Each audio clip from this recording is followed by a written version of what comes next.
So we want this to go together as precisely as we can. So let's make some marks here so we can start marking the motor mount tube. So I'm going to extend these notch reference to the center. We'll be able to butt that up against the motor mount tube when we slide this on, and then draw reference lines down the length of the motor mount tube. So rather than just taking it, by chance that everything's going to line up, we're going to try and do the best we can to give enough lines so that when we're gluing it on, we can tell if we're going on straight or something's crooked. Because these two, the rear, the aft centering ring, and the forward centering ring, when you put them on the motor mount tube, you want them clocked in the same. Because even if you're off a little bit, that's going to make the fins canted, which you don't want. So what we'll do is we'll run some reference lines here.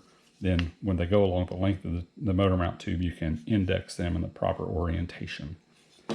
And hopefully that all makes sense. So what I'm doing here is just making some marks with the notches, because that's where your fins will be. And we're going to transfer that to the motor mount tube. So our motor mount tube is not going to be this length. We're actually going to have it shorter, but I want to put everything together, with the rings and dry fit it, and then we can see where we want this top ring to be. Because this will be the recovery harness. And you want to leave as much room as you can in your fin can for your recovery harness and parachute, and you're usually like a Kevlar wrap or something. So this is the aft centering ring. I've left it kind of tight because I do want it to get it perpendicular and fitting flush with the end. And that looks pretty good. It's always good to have a straight edge. Your eyeballs can see quite a bit. And even your hands, you can feel. It's like when I was sanding these, I'm always feeling with my finger, because you can feel, less than 1/1000th of an inch. So the idea here is now what we're going to do is we're going to transfer these marks here and here.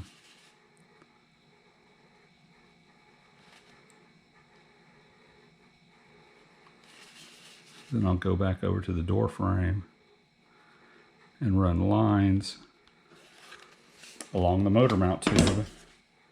That way we'll have that one clocked in the proper direction.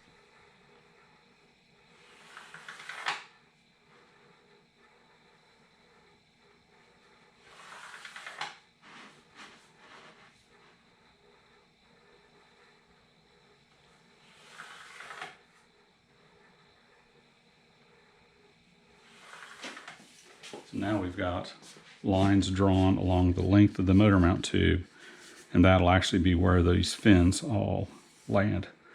So let's gather up parts and do our very first dry fit here. Let's see how this goes. I have a feeling that the notches in the centering rings may be kind of tight on those fins. I may have to do some sanding. Looks good, looks good. Okay, so now we'll get this guy on here. And let's see how the fins fit into the slots. So,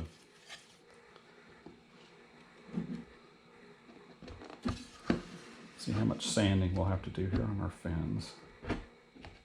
Okay, that fit.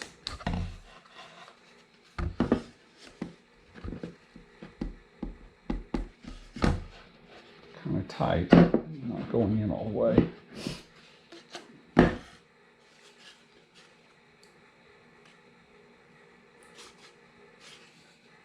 You want the root of this fin to go all the way against the motor mount tube. Okay, so there's one.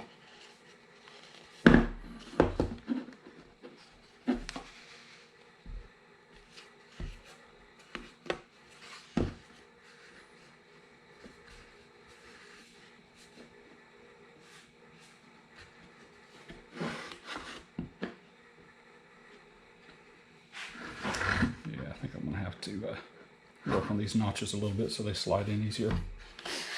Let me get some of that done, and we'll come back.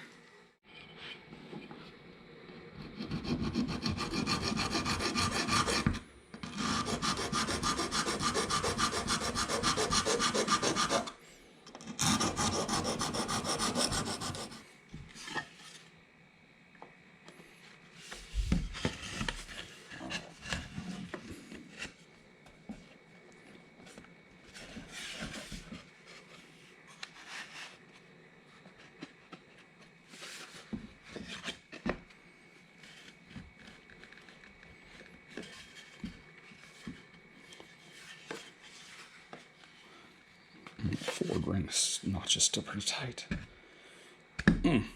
Work on this one a little bit more. Okay, got it all kind of fit together, the first dry fit, so you're still going to need some tweaking of things, and you know, I want this gap here to be tighter, so it means I have to do some sanding on the notches in the fins and stuff so it meets up nicely. I think I decided that the motor mount tube should be 10 inches long, so it's going to be, you know, right about in that location. So this part will get trimmed off, but there's the reference lines that keeps everything straight. The notches hold the fins. It's just a really good, easy way to get a nice, strong fin can. So what we'll do is when we get ready to put this, you know, on the tube, we'll mark out and we'll slot, you know, for those fins, so that we'll cut slots here, and then basically we'll assemble all the fin can with epoxy and get good internal fillets through the wall and kind of stuff like that. But then we'll cut slots here and we'll just slide that down onto it when we get ready for the final assembly of the fin can. But there's that. I'll do a little more tweaking of things and get it ready to start epoxying together.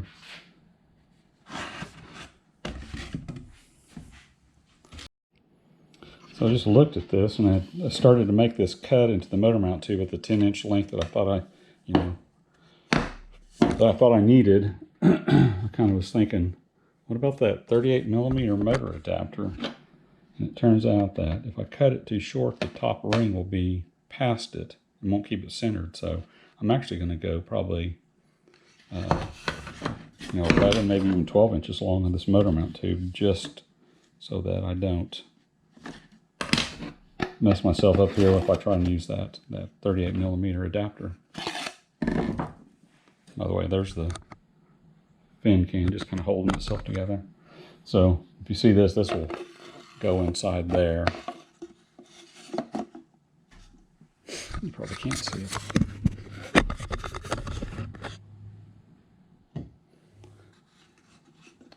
So, caught myself before I made another mistake. I may have another piece of 54mm tube, but I don't want to waste it. So we're going to go 1 foot long on this so that we can use our adapter. Okay, kind of sanded on the notches a little bit more and got everything to fit really good. Close up the gaps there to the motor mount tube. So I might be able to let a little daylight through that one. I might be able to work on that one a little bit more. But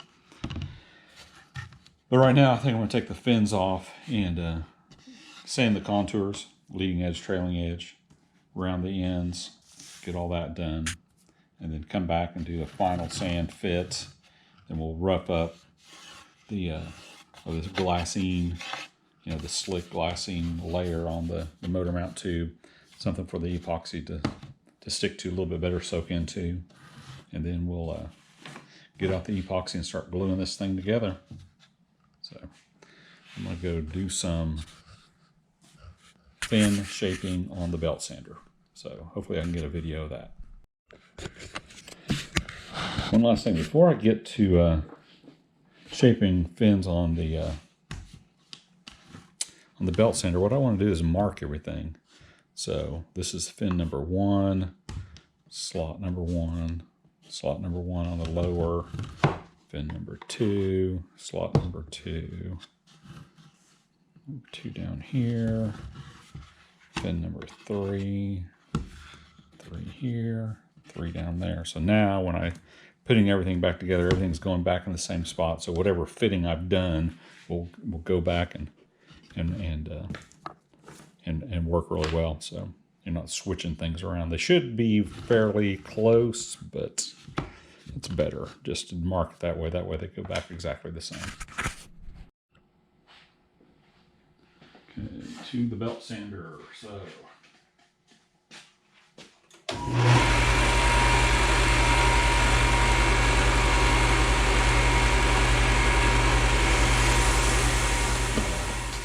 refine the shape a little bit.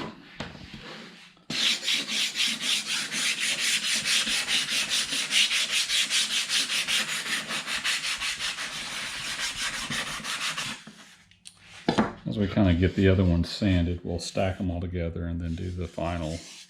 Just check, make sure they're all about the same. But that's a nice rounded edge.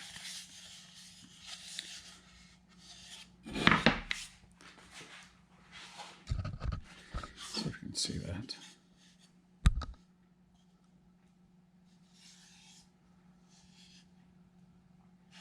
So I'm going to work on the other ones. Well, what I've done is I roughed up here this root edge where the fins are going to go on the motor mount tube. I've roughed up the ends where the centering ring is going to go, and then up here where this other centering ring is going to go. I guess I need to rough up the end here too, where this forward one's going to go.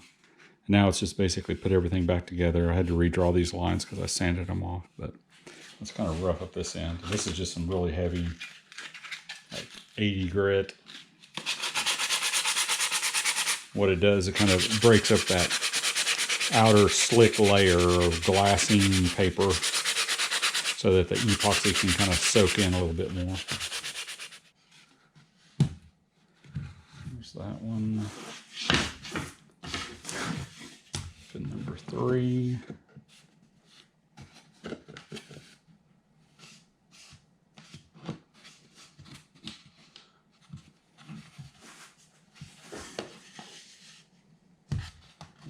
Fin number 2.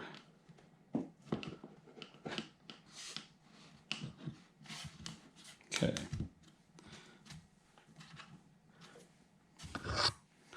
So it does lock the fins in. It certainly does. Now I do have, you know, from my other 3-fin rockets, I've got like this little fin gluing guide holder thing.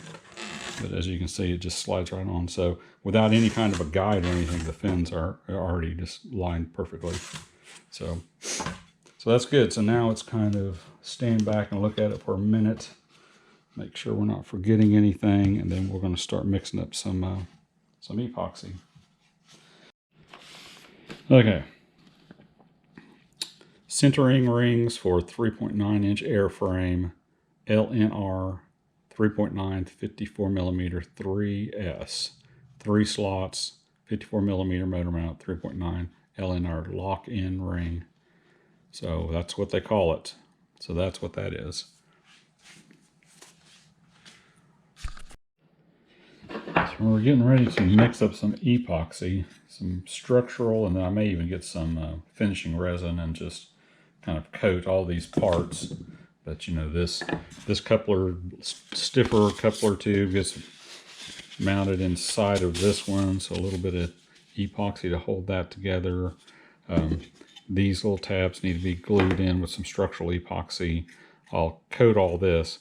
But you got to make sure that you tighten these things up. And then just a little tip too is look at the orientation of this screw, right? Because you're going to be hooking things into it, and there's going to be wing nuts. So I try and give it as much space for these wing nuts that are going on those all threads as possible. So as you tighten this down, just try and make sure and get it so that you can still hook things up without wing nuts and other things being in the way. So that's a little bit off, but that's probably pretty good. And then this will all get coated in finishing resin, thin finishing resin, so kind of to weatherproof it, and it makes it easier to clean it up whenever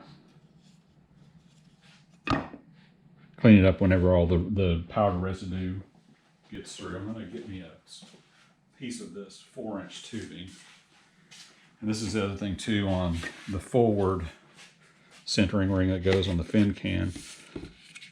Pay attention to the orientation of this one too, because when that goes in there, there's not much room for that screw eye. So try and get it so that it'll still clear the side and you'll still be able to hook, you know, a quick link or something onto that to get your recovery harness. So I've already tightened this one down. So when I get the finishing resin, it'll coat all of this and it'll basically just act like Loctite and keep those from coming undone. So I think I'm about ready. So I'm going to get some structural epoxy together, and we're going to start putting the fin can, gluing it up so we can start to cure. And then we'll go with some finishing resin and just coat things down. So back in the flash. So this is the structural epoxy that I'm going to use this time. In the past, I've used a lot of West Systems, and you know, I do really like it. I just figured I'd try something different for a while, but this is really good epoxy too. This G-Flex, it's kind of thickened. It's a 1-to-1 ratio mix, so it's really easy. The T88 System 3 is also that a 1-to-1 mix, so it makes it pretty easy as far as volume, 1-by-1 by volume. But this is like kind of a little bit flexible. It's done really good for me, but you know, just always wanted to try something different. I figured I'd give the T88 System 3 a try. The most accurate way to measure it is actually by weight. So I'm going to do it by weight. And by weight, 100 parts resin to 83 parts hardener. So however amount I weigh out in resin, 83% of that number will be the hardener.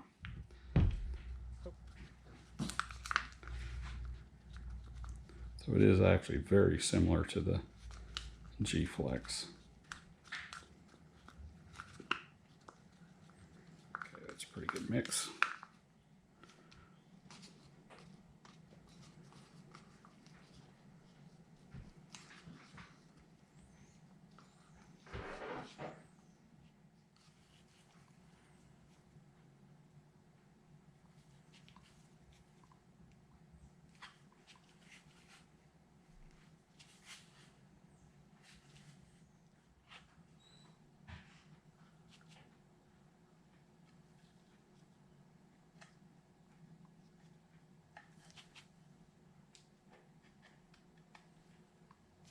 Okay.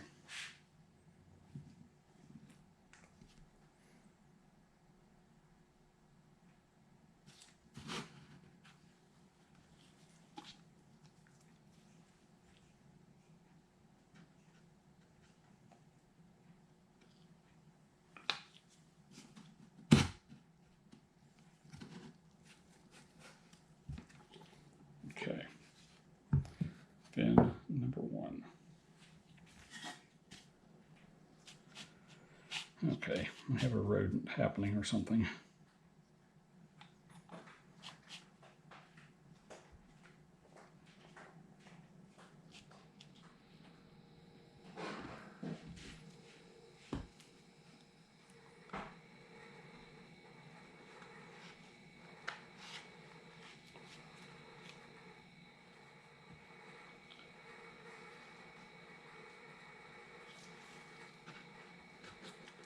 Structural epoxy, but see how much squeeze out we get here as it goes in.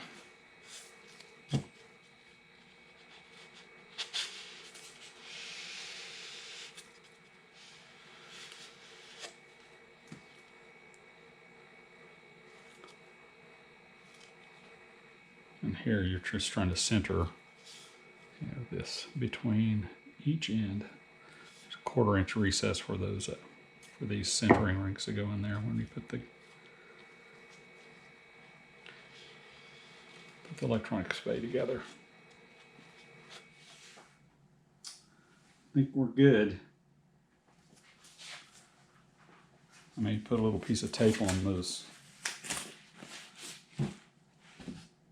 blind nuts just so some epoxy doesn't run down into threads. Just getting a little piece of tape. I'm just going to cover up that blind nut. Okay, some of this epoxy decides it wants to run down in there slowly. Then before we put the fan can in, we can peel them off. So it's hard to do the work and get the camera going, but this is where we're at. It's all kind of put together here.